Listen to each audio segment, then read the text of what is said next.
Today I want to talk about why the Wraith needs nerfed in 2021, and it's not because he's overpowered.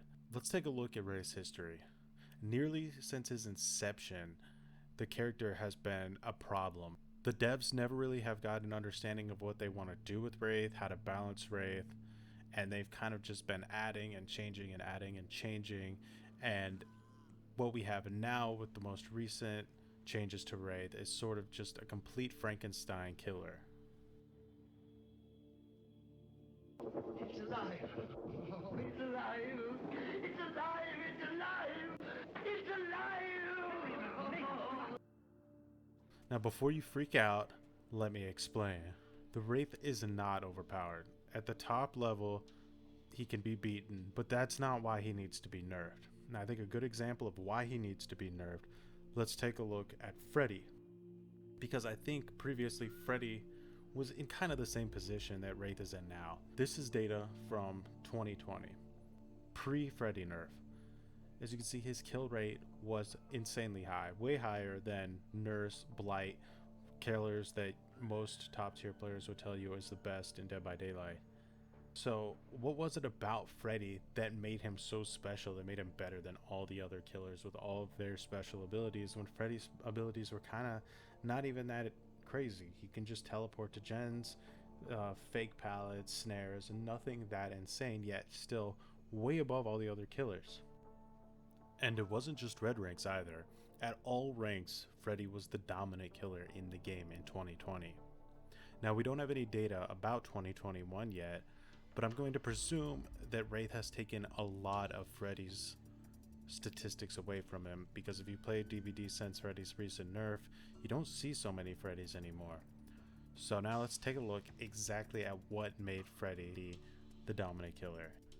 Freddy got the most value for the least amount of effort. So it didn't really matter at what level you played Freddy, green rank, purple rank, he was always going to get more value than any other killer for not putting in as much effort. So let's see what that looks like. 1. Freddy has insane passive action speed slowdown. Forever Freddy add-ons that just slowed down the game passively. You didn't have to do anything to get value out of this. The survivors did everything slower just with add-ons. On top of that, Freddy had the ability to teleport to generators with a relatively short cooldown. Crazy perk synergy, the thing that made the character as strong as he is. His perk synergy gave him so much gen pressure and so much information that he could capitalize on, that it's probably the number one thing that made Freddy powerful. On top of that, he had passive 4v1 with the survivors needing to constantly wake each other up, wake themselves up. At the time, he had a near immunity to borrowed time before it was nerfed, which was a nerf to Freddy as well, because if you try to save somebody while you were asleep, that person you were saving didn't get borrowed time, even if you had the perk on, which made him really effective at slugging or tunneling. On top of this, he was invisible at a certain distance. Depending on your add-ons, you can't see him while you're awake. While you're sleeping, he has a lullaby, so you don't know which direction he's coming from, and he can get sneaky hits on you. When he's teleporting to your generator, you don't know if he's actually teleporting to your generator or if he's trying to push you into him, so he has mind games. And on top of all that, he has anti-loop, similar to the clown, and dream palettes. All this is in just one character, and a lot of it requires no effort. Interestingly enough, the things that made Freddy the strongest didn't actually get changed. They just removed his passive slowdown that he didn't have to put any effort in, and they buffed the borrowed time perk, which eliminated Freddy's ability to tunnel people as easily. So realistically, good Freddys know that Freddy's still pretty much as good as he was, yet you don't see him as much anymore, simply because they got rid of his insane passive action speed slowdown. Coincidentally, at the same time, there's been a massive uptick in Wraith players. This started with the Wraith's most recent 2 patches that were both considerable buffs. The first patch made the Wraith completely invisible to survivors that are further than 20 meters away when cloaked, increased the post uncloaked speed boost duration, giving him a ridiculous lunge, a few quality of life updates, and increased the Wraith's base of movement speed massively. coming with a small nerf of decreasing his movement speed when uncloaking that doesn't really matter much because of the post-uncloak speed buff. So these together, they don't really make Wraith that great of a character. He still has to put in a lot of effort, you would think, but because of the hit and run playstyle that's been adopted by Wraith players, there's a large amount of issues that come with the character's kit now. To start, Wraith now has insane base speed while cloaked, and this is before any add-ons are accounted for.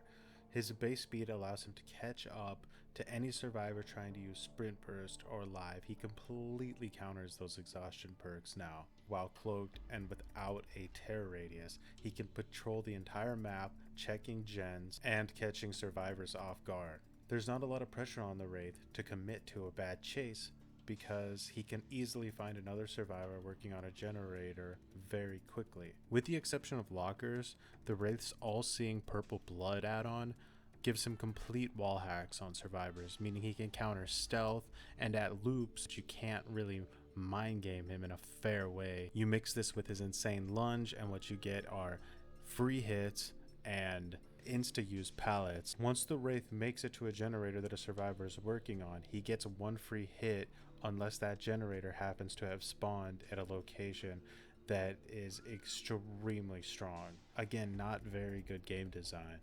Like Freddy, Wraith is also invisible at a distance. You can only see his shimmer once he gets within a 20-meter radius of you, but a good Wraith is going to use line of sight to avoid that. Since most good Wraiths go invisible after getting a hit, survivors don't know if the Wraith is still chasing them or not.